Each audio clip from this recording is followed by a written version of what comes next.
Bonjour à tous et du coup bienvenue sur ma chaîne YouTube. Du coup sur cette vidéo on va tout simplement parler de ma routine en P2. Du coup installe-toi, on est directement parti.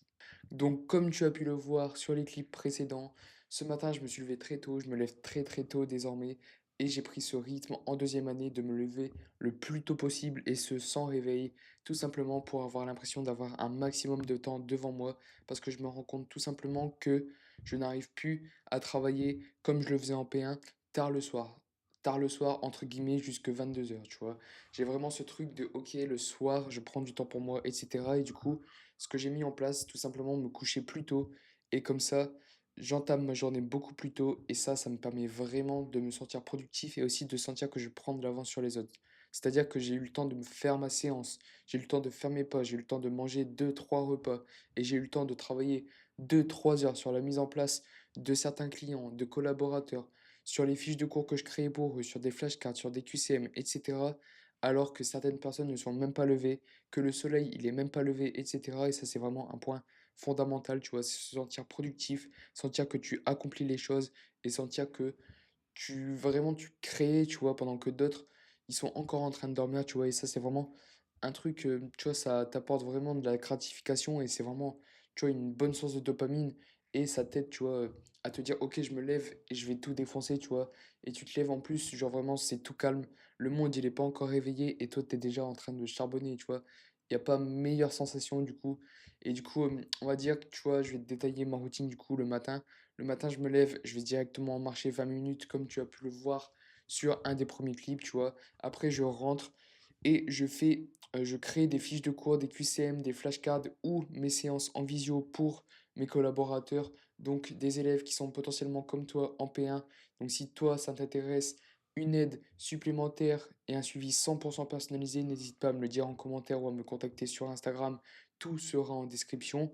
Et du coup, je fais ça pendant environ 2 heures en marchant et en prenant mon petit déjeuner. Comme ça, je gagne du temps, entre guillemets, tu vois, j'accomplis des tâches que je dois obligatoirement faire, pardon, sur ma journée, le tout en même temps, tu vois.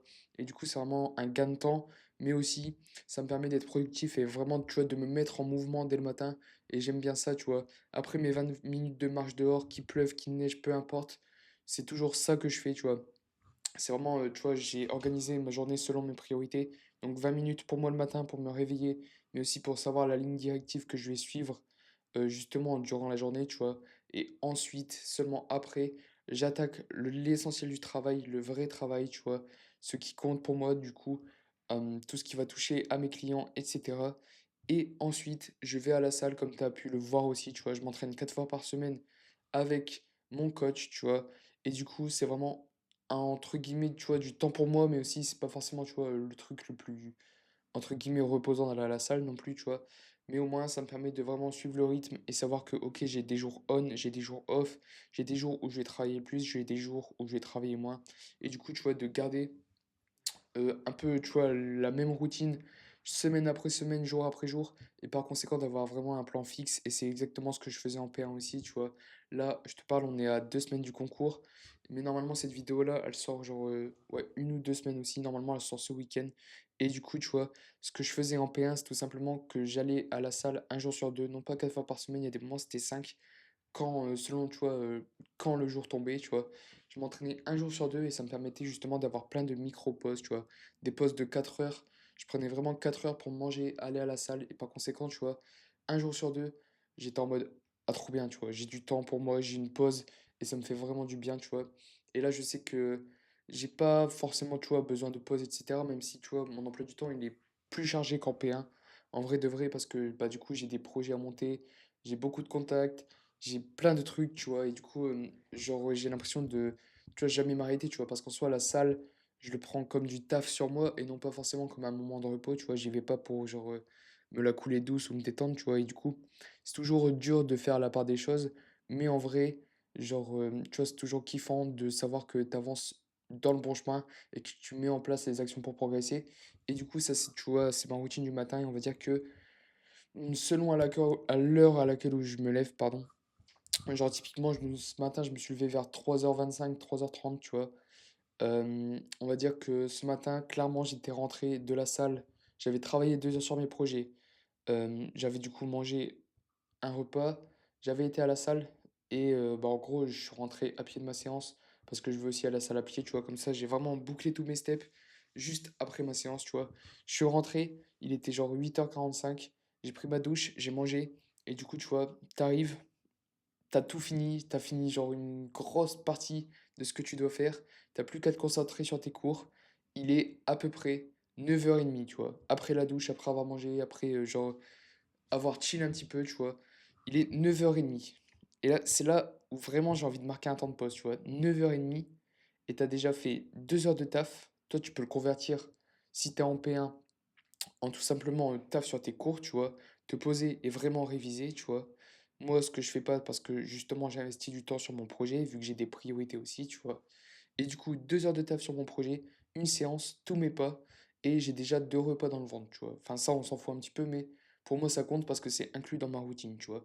Et là, du coup, il est genre à peine 9h30 et il me reste environ 9 heures de travail. Parce que souvent, j'aime bien m'arrêter vers 18h15, 18h30, en sachant que je vais faire 3 pauses à peu près, tu vois. Ça va dépendre, mais je sais que je vais reprendre un ou deux repas, tu vois. Et du coup, tu vois, laisse vraiment une marge de temps énorme, tu vois. C'est là où je me dis que, en fait, si t'arrives pas forcément à t'organiser, à travailler tout simplement 8-10 heures, c'est que t'as vraiment pas une bonne organisation, tu vois. Parce que là, j'ai déjà fait genre une séance, j'ai travaillé 2 heures, j'ai fait tous mes steps, et il me reste une marge de au moins 9 heures de travail. Et encore, je dis 9 heures de travail parce que je m'arrête de travailler à 18h15. Mais imaginons que je veuille travailler jusqu'à 19 heures, je pourrais totalement le faire. Et imaginons que après avoir pris mon dernier repas, genre on va dire le dîner, tu vois, on va dire de 18h30 à 19h30, je pourrais encore travailler 1h30 si je le veux avant d'aller dormir, tu vois. Mais je préfère prendre du temps pour lire, etc. et me détendre comparé à ce que je faisais en P1, tu vois. En P1, c'était vraiment la même routine. Je me levais, peu importe le temps qu'il faisait, j'allais marcher dehors. Je rentrais, mais là, au lieu, tu vois, de step et tout simplement de travailler sur mon projet, là, c'était vraiment focus sur des cours, bloc de 2 heures. Et je mangeais après mon bloc de 2 heures, je mangeais pas en faisant mes cours. Petite pause d'une demi-heure, bloc de 2 heures, petite pause d'une demi-heure, bloc de 2 heures. Et j'alternais comme ça. Si j'allais à la salle, pause de 4 heures. Et après, je rentrais, je mangeais, je prenais à peu près 1 heure, 1 heure et demie pour manger. Et après, j'enchaînais les blocs de cours. Mais tu vois, en soi, je répétais vraiment des blocs de cours jusque 22 heures. Et je calais mon dernier bloc après avoir mangé mon repas du soir, environ entre 20 heures et 22 heures. Sauf que maintenant, ce temps-là, le soir, tu vois, je préfère le prendre pour moi, me l'accorder tout simplement pour lire des livres, pour me développer personnellement, mais aussi, tu vois, pour prendre du recul sur ce que j'ai accompli ou non, tu vois, sur les objectifs que j'ai ou pas, tu vois, et sur ce que j'ai déjà atteint ou pas, tu vois, et du coup, me projeter aussi bah, vers ce que je veux réellement, etc., tu vois, et du coup, c'est vraiment un point important, tu vois. Est-ce que l'année dernière en P1, j'aurais réussi? Peut-être en prenant plus de temps pour moi, peut-être, tu vois, je sais pas. Mais aujourd'hui, le plus important, tu vois, c'est que clairement, je suis en P2, j'ai réussi ma P1. Moi, j'ai plus rien qui se joue, tu vois, tout est fait. En soi, j'ai juste à, entre guillemets, valider mon année. Il faut avoir genre 7 dans les matières random et plus de 10 en appareils locaux, appareils dig, etc. Donc, c'est vraiment, tu vois, atteignable au max. Et on va dire que pour l'instant, j'ai fait le plus dur, tu vois. Après, il y a la sixième année, etc., l'internat, l'externat, etc. Mais pour l'instant, tu vois, j'ai plus de pression, j'ai plus ce truc de OK, il faut que je charbonne, etc. Je dis pas du coup qu'il faut forcément prendre exemple sur moi, tu vois, mais c'est plus dans la vision des choses, tu vois, dans le sens où, genre, faut plus s'inspirer du mindset et de l'organisation que je propose plutôt que des actions que je mets en place réellement parce que du coup, on n'a plus les mêmes objectifs. Là, je suis en P2, je suis plus en P1, du coup, mes objectifs, c'est plus réussir mon année, tu vois. Là, mon objectif, c'est juste valider mon année, mais là où je veux t'emmener, tu vois, c'est tout simplement de prendre du temps et de prendre du recul sur la situation, de te rendre compte que tout le monde a 24 heures et que tout le monde n'exploite pas son temps de la même manière, tu vois. Si tu te dis que tu n'as pas le temps, c'est tout simplement que tu ne te fixes pas les bonnes priorités, tu vois. Si tu dis que tu n'as pas le temps pour répondre à quelqu'un, ou si tu dis que tu n'as tout simplement pas le temps pour voir certains cours, etc., mais que tu republies, tu commentes, genre vraiment, tu sais, genre les gens, ils ont des preuves que, genre, par exemple, sur TikTok, genre moi, j'ai juste TikTok pour poster des vidéos, tu vois, pour partager de la valeur et non pas pour consommer, et je reçois des trucs en mode ouais, telle personne a commenté telle vidéo, a republié telle vidéo, etc. Et cette même personne, genre me met des remis de 5 jours en me disant: «Non mais j'ai pas le temps», tu vois? «J'ai pas le temps de réviser mes cours, j'ai pas le temps de ceci, j'ai pas le temps de cela, j'ai jamais le temps, je suis toujours malade, ceci, cela», mais ton mode de vie, il est éclaté. Ton mode de vie, il est éclaté, t'es pas organisé et en plus de ça, je suis sûr que tu même pas productive et après tu viens pleurer, tu vois? Tu viens clairement pleurer en te disant: «Oui, mais je peux pas, j'y arrive pas, c'est pas de ma faute», tu vois? C'est comme ça. Bah non, c'est pas comme ça. C'est juste que tu mets pas les bonnes choses en place, tu te fixes pas des priorités, tu vois? C'est des mots qui sont durs, qui sont crus, mais qui sont réels, tout simplement. On a tous 24 heures et c'est à toi d'exploiter ces 24 heures au mieux. Je te dis pas qu'il faut te lever super tôt le matin si tu veux accomplir ta journée. Il y a des gens qui fonctionnent totalement en faisant l'inverse, tu vois? En étant plus productif le soir et en se levant plus tard. Mais le truc, c'est que moi, personnellement, je me suis rendu compte que genre là, vraiment, en P2, ce serait impossible pour moi de travailler le soir, tu vois? Pourquoi? Parce que tout simplement, j'ai plus ce truc qui me drive de travailler tard le soir, tu vois? Mais ce que je veux te dire, tu vois, c'est que si tu ressens un manque de concentration, genre, des trucs vraiment juste inconscients, tu vois, qui t'empêchent de travailler le soir, tout simplement, essaye de justement dormir plus tôt et après te lever plus tôt et justement exploiter tout ton potentiel dès le matin et vraiment performer sur ce laps de temps qui t'est accordé, tu vois. Genre vraiment, faut saisir chaque jour, chaque heure, chaque minute, chaque QCM, faut tout saisir comme si c'était ce qui va te faire progresser, tu vois. C'est tout simplement ce qui va te faire progresser, tu vois, mais faut pas le voir comme une option, comme une possibilité, faut vraiment le saisir, tu vois? Faut que ce soit concret, tu vois? Bref, voilà, de base, je voulais faire un vlog, mais je pense que je voulais plus donner de valeur qu'autre chose, tu vois? C'était un peu une sorte de moitié vlog, moitié podcast, moitié je te raconte comment je m'organise, mais du coup, je vais quand même «conclure» entre guillemets sur ce que j'ai mis en place moi pour la P2, tu vois? Donc ce que j'ai mis en P2, c'est clairement, hem, c'est des matières et des examens qui sont totalement différents, tu vois? On est plus sur des examens qui durent minimum 1 heure pour chaque matière, voire 2 heures, tu vois? Sachant que c'est des QCM et c'est pas des épreuves rédigées. Même des QCM, on nous fait, durer ça 2 heures, tu vois? Donc c'est vraiment énorme, en sachant que même si tu as 70 QCM, crois-moi, qu'en 30 minutes, c'est plié et tu t'es relu au moins, une fois, tu vois? Et du coup, ce que j'ai mis en place, tout simplement, faire une matière un jour parce que c'est à peu près ce qu'on va avoir au concours, tu vois? Mais c'est aussi des laps, de temps d'examen sur la matière qui sont longs et du coup, j'habitue mon cerveau à tout simplement réfléchir longtemps sur une même matière et pour retranscrire ça le jour J, tu vois? En P1, ce que je faisais, c'est tout simplement le matin, je faisais une matière ou l'après-midi, j'en faisais une autre ou sinon tout simplement j'alternais mes blocs de 2 heures des matières, tu vois?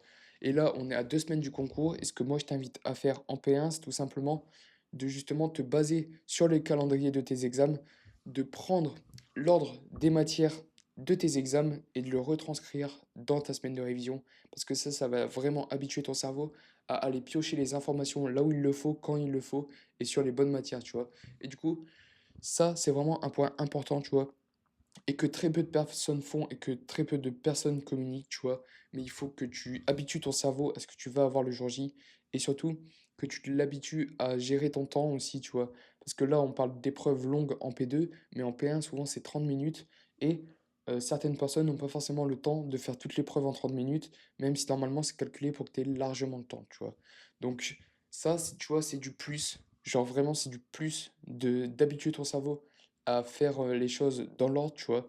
Mais c'est vraiment quelque chose qui peut t'apporter une confiance, mais aussi des automatismes inconscients le jour J. Et du coup, là, il te reste 2 semaines à peu près avant tes examens. J'espère que tu écoutes cette vidéo au bon moment et que tu es toujours là potentiellement sur la vidéo, tu vois? Si c'est ça, n'hésite pas à commenter examen justement et du coup, vraiment saisis tous les détails que tu peux, tu vois? Vraiment, c'est super important de te dire que, OK, genre 1%, mais 1% après 1%, ça va te faire monter tout simplement à 100% et c'est là où tu vas pouvoir exploiter ton plein potentiel. C'est là où tu vas tout simplement pouvoir vraiment donner le meilleur de toi-même et vraiment prendre de l'avance sur les autres, tu vois? Si toi, le jour J, tu es prêt et tu switches de matière aussi simplement que tu le fais chez toi, mais cette fois-ci dans un environnement qui est tout autre le jour du concours, crois-moi, tu as déjà une énorme avance sur les autres. Et le jour du concours, ce qu'il faut pas faire aussi, c'est tout simplement te distraire entre les pauses, entre les, les examens, tu vois, entre les différents cours, genre dans l'enchaînement des matières, fais pas de pauses bullshit. Fais pas de pauses sur ton téléphone, fais pas de choses qui vont te déconcentrer. Relis ton carnet d'erreurs si tu en as un, ou bien tout simplement prends du temps pour déconnecter ton cerveau de ce qui vient de se passer et te refocus sur ce qui arrive, parce que ce qui est fait, et tu pourras pas changer les anciennes matières. Du coup, merci beaucoup d'avoir regardé cette vidéo. N'hésite pas à me dire si ce genre de facecam t'a plu et si tu veux que je te partage plus mon quotidien en P2, tu vois, mon organisation, comment je gère les trucs, comment je gère les aléas, et vraiment un vlog pur et dur et pas genre trois clips qui se baladent et après je te balance juste full value, tu vois. Et aussi, n'hésite pas à me dire si ce genre de contenu te plaît vraiment, tu vois. Parce que après, tu vois, il y a des choses, c'est cru, tu vois, mais il y a des moments, il faut juste l'entendre pour avoir le déclic et avoir ce fameux switch, tu vois. Vraiment, un truc qui te permet de devenir meilleur et de justement te refocus toi-même sur tes objectifs et voir les choses de manière plus claire et te libérer de l'espace mental. Du coup, c'était Enzo, ciao.